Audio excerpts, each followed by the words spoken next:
approximately just some 10 weeks to the main election that will be taking place on December 7, 2016. But as part of the electioneering, we are your election headquarters. With the hashtag ElectionHQ, you can always reach us and communicate with us on our various social media platforms. Online, we have on Facebook, join us on TV. We also have interactive platforms, and you can also watch our uploaded videos on our channel, which is on YouTube, My Joy Online. But as part of the electioneering, we also want to reach out to you. Make sure that we do the advocacy or the education in such a way that you also tend to play a role. But apart from us and you, the political parties and the other stakeholders, how do we make sure we maintain peace, particularly within the period when we've had incidents or reports of acts of violence perpetrated from either side of the political divide against each other? We have here with us the chairman of the National Peace Council, the Most Reverend Professor Emmanuel Asante. And we're privileged to have him here. Thanks for joining me, sir. Thank you. But more appropriately, how would you say, by your observation, has been so far the level of peace, animosity or not, characterizing the atmosphere for this very electioneering? Well, if I'm to grade it, I would say that 60%. 60% in the sense that the campaigns are going on all right. We hear from time to time pockets of violence in different places connected with registration, connected with, transfer, vote transfer, and so on. But on a whole, I think that we like what we are seeing in terms of the way the campaign is going. But we will continue to advise that, people would be decorous when they mount their political platforms and try as much as possible to avoid provocative things that could spark off, violence in the country. So far, so good.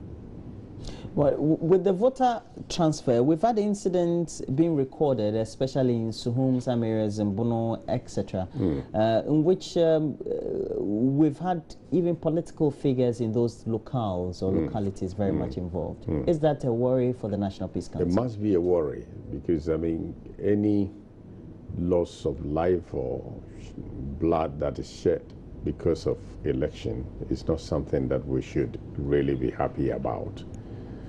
After all, what is it that we are looking for?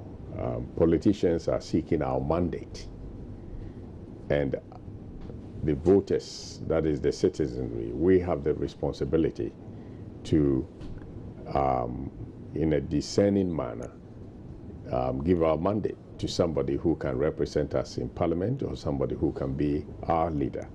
It doesn't call for bloodshed. It doesn't call for violence. And therefore, when we hear of things of this nature, in some places we hear that it's alleged that somebody's thumb was cut, and blood is, people, mayhem is being caused in some places. People are fighting. It doesn't speak well because that is not what we are in for. And therefore, as somebody who is concerned about the peace of this country, and I believe that every citizen who is concerned about Ghana and about the peace of the country will be worried about such, news, which to me I don't consider to be something that we should even pray for and hope for. Going by this, and especially by the current phenomenon or the incident that we recorded then, does it mean that the political parties perhaps are becoming a lot more violent? I think, in a situation like ours, you are bound to encounter people who are overzealous in terms of when it comes to supporting their political parties. And overzealousness can lead to all sorts of things. I think we need to be disciplined in terms of supporting our political parties. I keep on saying to politicians and to the various political parties, what is it that we are looking for? At the end of the day, if you win power and the nation is on fire, who are you going to rule over? Are you coming into power to develop the nation? Are we coming into power simply for our own sake? Are we coming as servants to serve the people?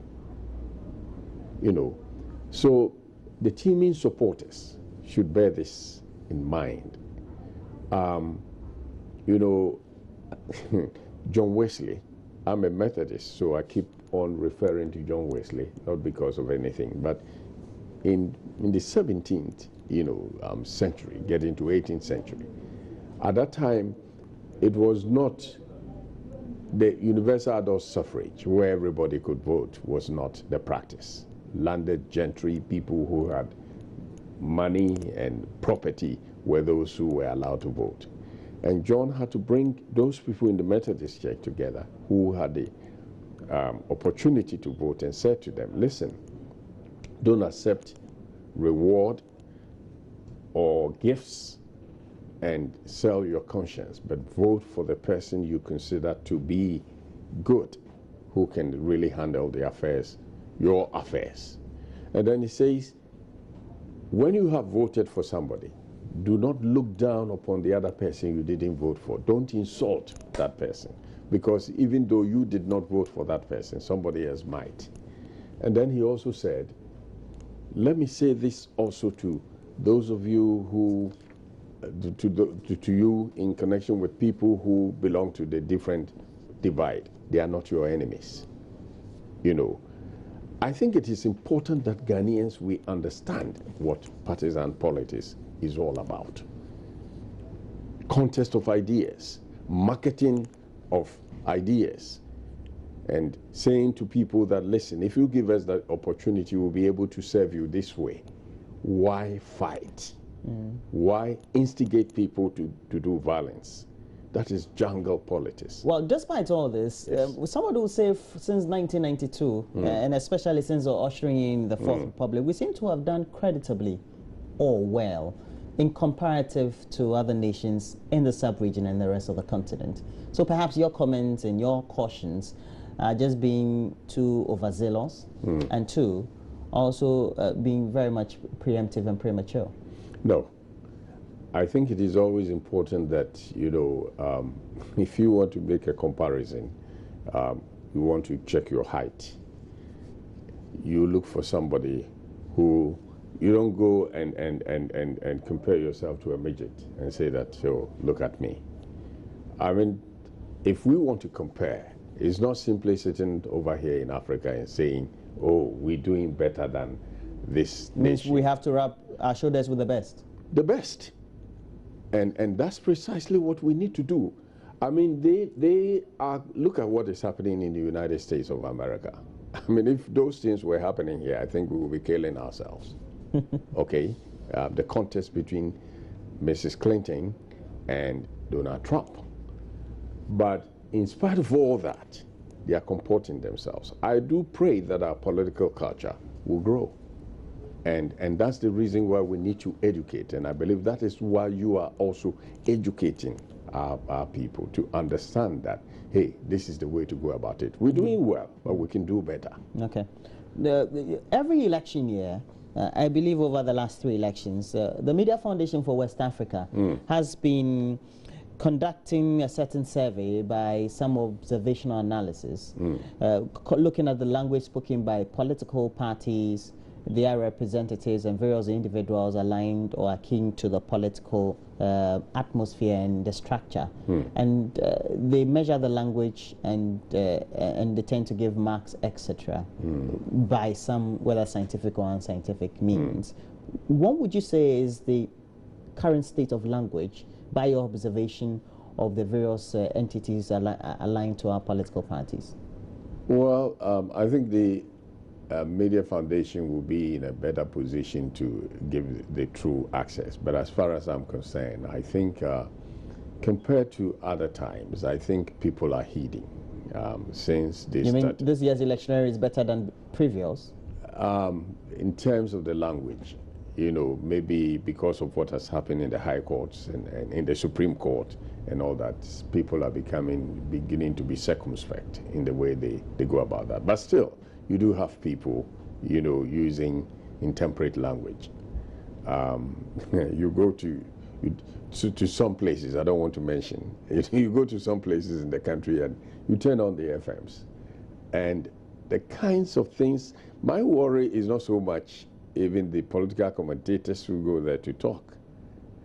My worry has to do with those people who are phoning in.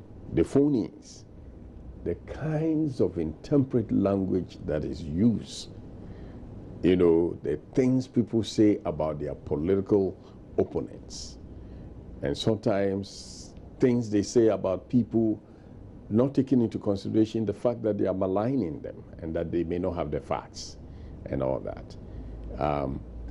I think with what has happened in the Supreme Court and with people now telling people to be very careful about these things, people are beginning to be a little bit circumspect, but we could do more.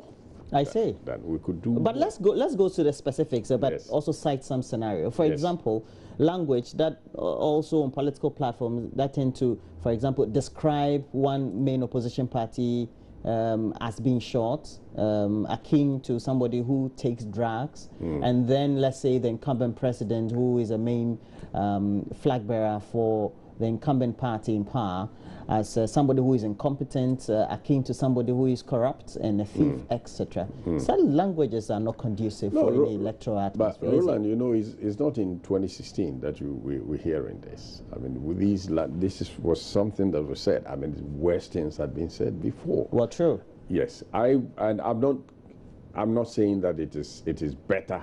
What we're saying. One wishes that we will learn to be circumspect. We will learn to be decorous in the kinds of language we say about others, that we will not see political opponents as people we should say all sorts of nasty things about. I wish we would do that. We haven't come there yet. And that's why we need to continue to educate ourselves, educate politicians, educate people who mount political platforms. I mean, somebody was saying that, that's campaign euphoria. Hey, control yourself. Campaign euphoria doesn't mean you create a situation that at the end of it all, when you meet, that person, is he your enemy? You have interacted with a lot more people, high dignitaries across the world, not only on our continent. You're well-traveled indeed, right, and very much well-learned. What do you think that, let's say, the more developed democracies, and you make reference to what's taking place in the U.S. elections currently, that they are doing right, we're not doing right? I mean, Donald Trump has been called all sorts of names. Hillary Clinton has been called all sorts of names. They've learned to live and let others live. They've learned to be tolerant.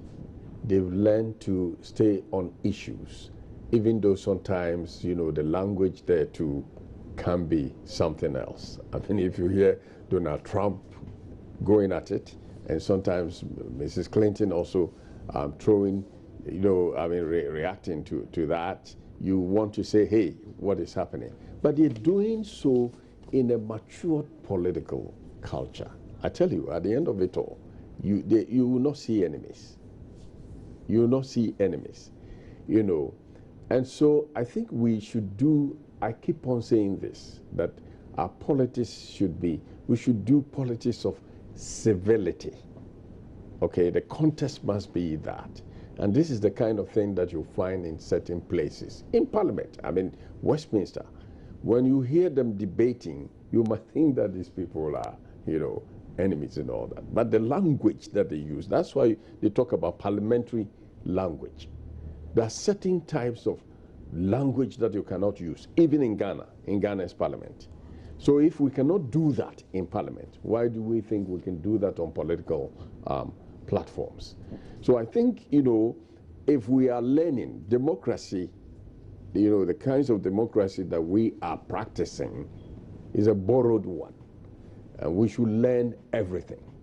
We should learn to be tolerant. You cannot accept the kind of governance, the multi-party democracy that we have accepted, and then say that, hey, I'm going to go at it and see somebody as an enemy. You learn to live and let others live. Stay on issues. Argue on issues. Tell the person that, what you're proposing is unacceptable. I think this is the way I would do it. That's not insult. The political personalities personality insults, we should stop. The political parties, they play a critical role in all elections, and this year they are too. Your organization or your entity is also a very much respected one.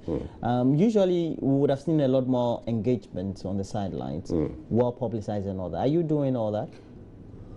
Already we have met all the political parties.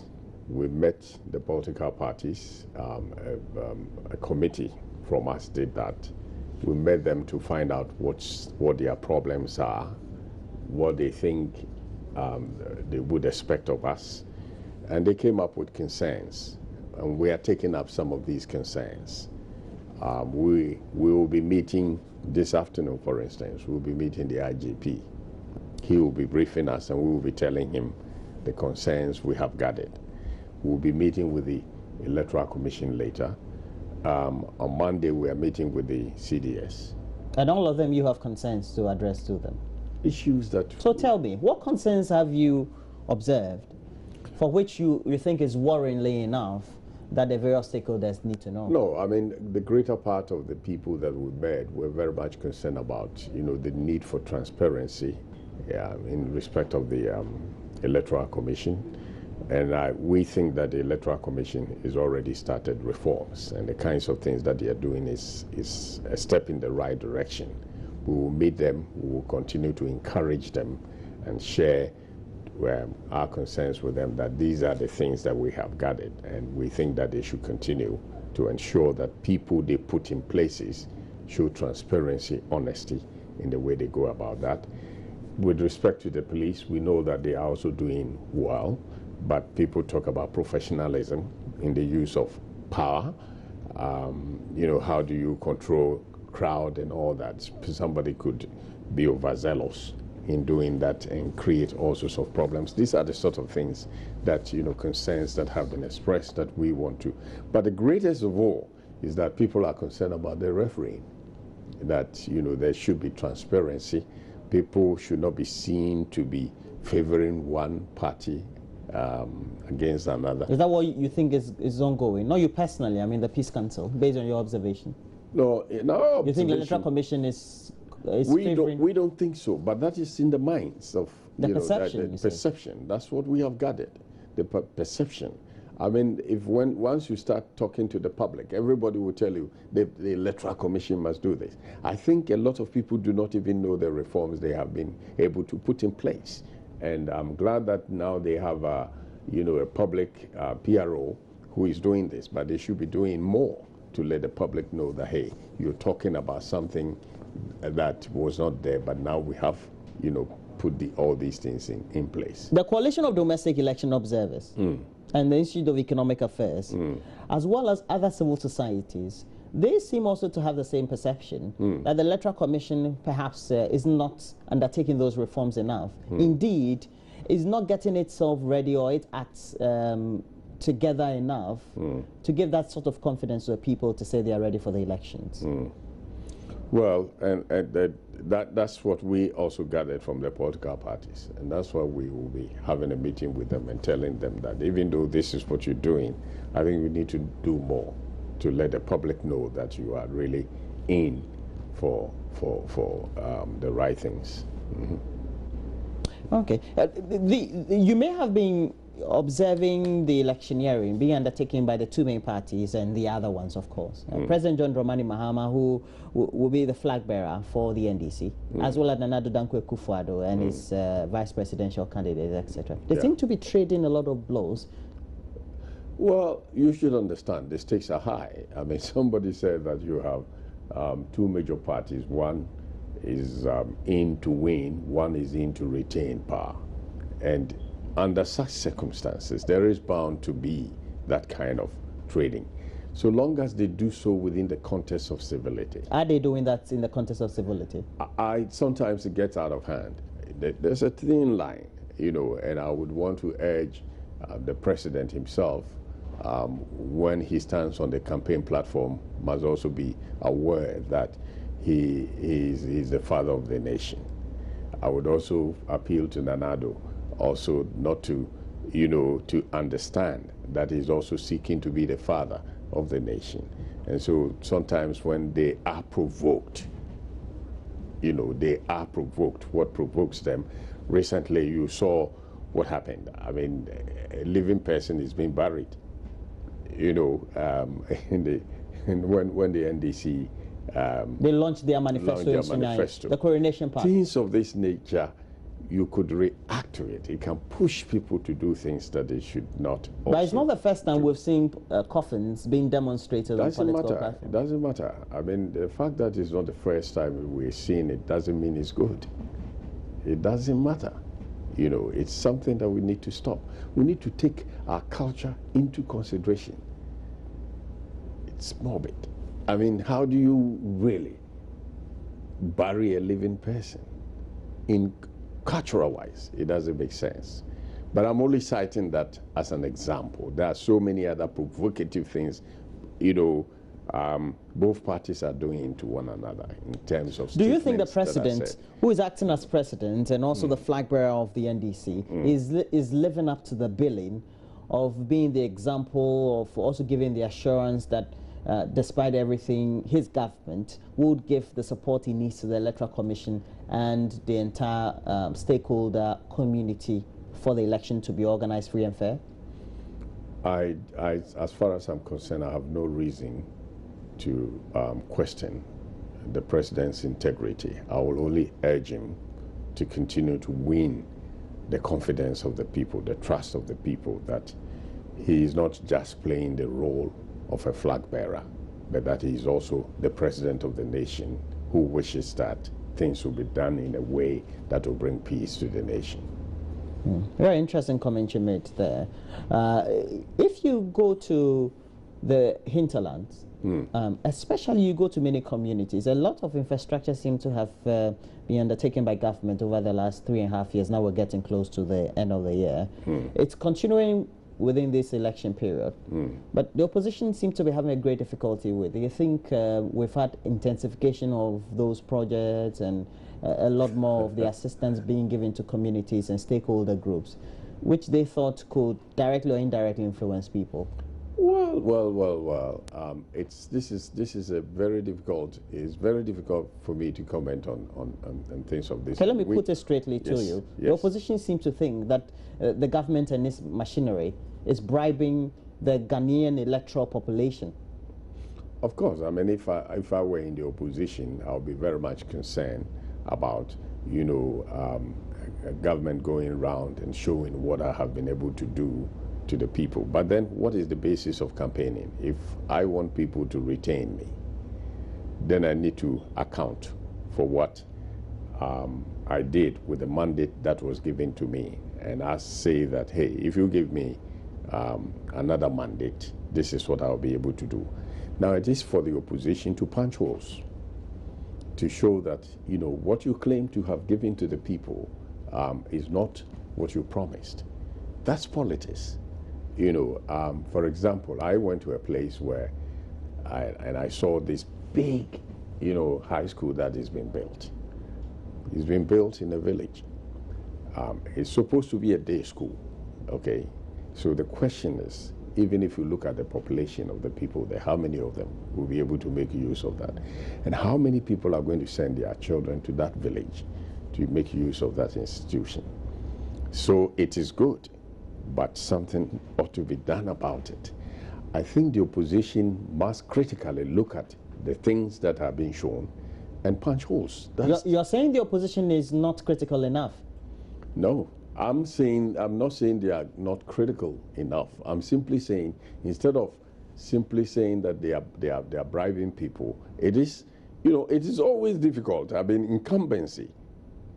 If somebody is the incumbent, in as much as you would want to advise the incumbent to not to over-exploit incumbency, there is always the danger, and the opposition has to be very smart in that sense. They have to do double to really convince people that, listen, these things that have been shown to you, these are the loopholes, and that they don't make it, and that if you give us the opportunity, we'll be able to do something better. These things happen in all over the place. You know, the opposition would want to punch holes and say that, hey, this is what you did. This is what you did. Look at the debate that went on recently. What was Trump trying to say when he started saying that Mrs. Clinton's husband had spoiled business? What was he doing? So these are part of politics, and I think that we shouldn't fight over it, but we should really debate it and show to. So you're saying the opposition should not be crying foul at all? No, not if they have reason to believe that there's too much. For example, it is alleged that people are dishing out money. If it is true, then it's something that I think should stop, because then you are buying people's votes. It is alleged.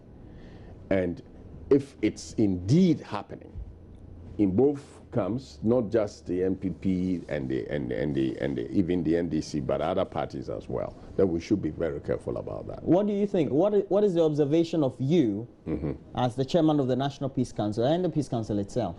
Do you think there's an incidence or incidences of vote buying?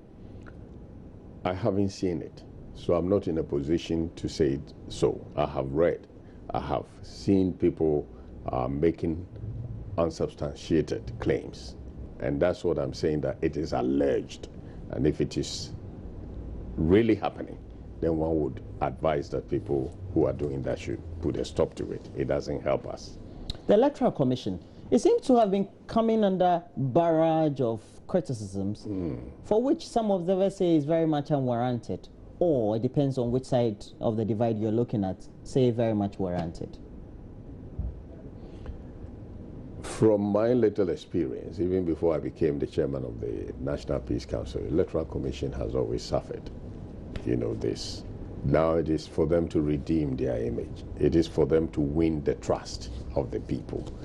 Winning the trust of people is not going to be that easy, especially people in opposition. People who are vying for power will always look at the referee as being biased and all that.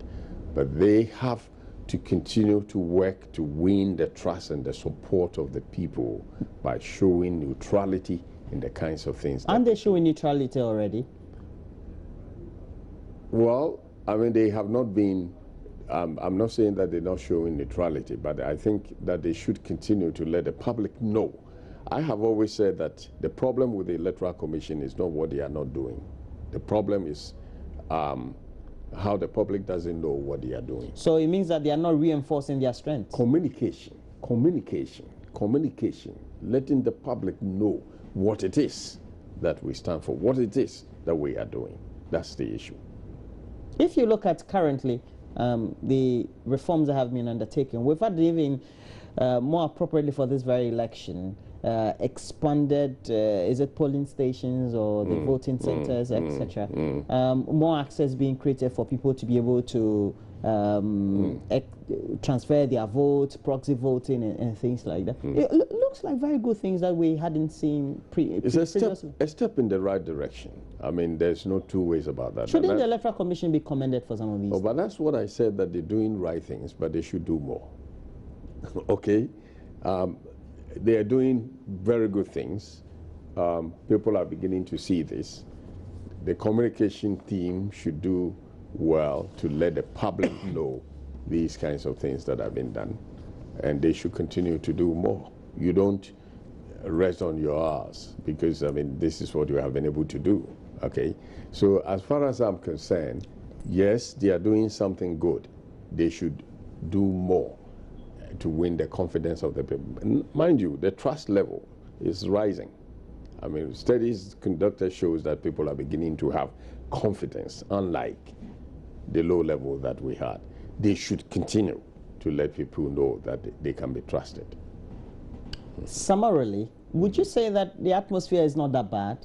Comparatively, we've had some high-tension atmosphere characterizing elections in Ghana. We have had it. I mean, the fact that we're sitting here discussing some of these things, you got up in the morning, you drove here quite late. We worried you here, actually. Yes, and all that. I should say that comparatively, we're not doing bad, but we should also make sure that we continue this way. In the coming days, we're getting closer. We entering into October, November. I mean, it's heating up, and let us exercise patience and do the right things. Okay. Yeah. We have to wrap up our conversation, but before we do that, the president appeared before the UN General Assembly very much recently, and he made very conscious and very incisive statements. One of them, which also gained the traction or also the needed attention from the international community and our local media, is the fact that democracy shouldn't be forced on African countries. Well, not in that sense, but they should give us that flexibility and the room to operate. But you see, have we ourselves as Africans, have we allowed the democracy that we already had? Have we even taken time to discuss it? Who is forcing it on us? Why should we allow ourselves for somebody to force democracy on us? Perhaps it is a food for thought for African leaders to sit back and begin to go into the repertoire of our own political traditions and say, what is in there that we can really make use of? We have had chieftaincy institution in the country. It was democratic. It's a form of democracy. But then we talk about democracy as if it's something that has been imported from somewhere, and we cannot even look into our own traditions and come up with something. I'm for those people who say that we need to sit back and begin to ask ourselves, can we come up with a democratic system that will be true to our own traditions? Why is it that, you know, soon after independence, all African countries became one-party states? You know, is it because we are dealing with something that we cannot handle, that we do not really understand? Perhaps the fear of the unknown. Mistrust. Mistrust, you know, is the key issue here. All right. Thank you very much. Thanks for passing through our studios today. Thank you. We've had, helping us with discussions, the chairman of the National Peace Council, the Most Reverend Professor Emmanuel Asante.